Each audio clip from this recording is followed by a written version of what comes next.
Doş mamleketlerden бүгүнкү саммитине катышып жаткан башчылар менен көрүшүп жатканыма чексиз кубанычтамын. Учурдан пайдаланып, сөзүмдүн башында урматтуу Шавкат Миромонович Мирзиёевди Өзбекстан Республикасынын президенти болуп кайрадан шайланышы менен чын дилимден дагы бир жолу куттуктаймын. Жалпы боордош өзбек элинин мындан ары өнүгүүсүнө албан ийгиликтерди каалайм.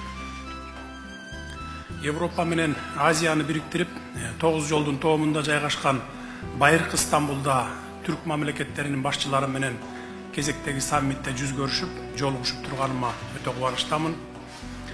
Бизди жогорку деңгээлде күтүп алган меймандос түрк элинин улуттук лидери, Түркия Республикасынын президенти урматтуу Режеп Тайып Эрдоган мырзага өзгөчө ыраазычылыгымды жолдойм. Уюмубузда төрагалыкты алган түрк тарабына зор ийгиликтерди жана үзүрлүү ишмердүүлүктү каалаймын.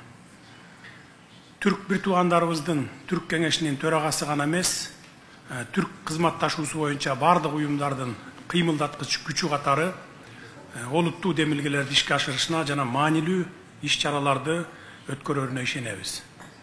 Ошону менен бирге урматтуу Илхам Гейдарович Алиев мырзаны Азербайжан Республикасынын түрк кеңешиндеги төрагалыгын ийгиликтүү аякташы менен чын жүрөгүмдөн куттуктайм. Азербайжан төрагалыгы маалында ишин мыкты жүргүзүп, биздин мамлекеттер үчүн зарыл болгон демилгелерди жүзөгө ашырды. Ошонун негизинде бүгүн сыйлыкка ээ болдуңуз.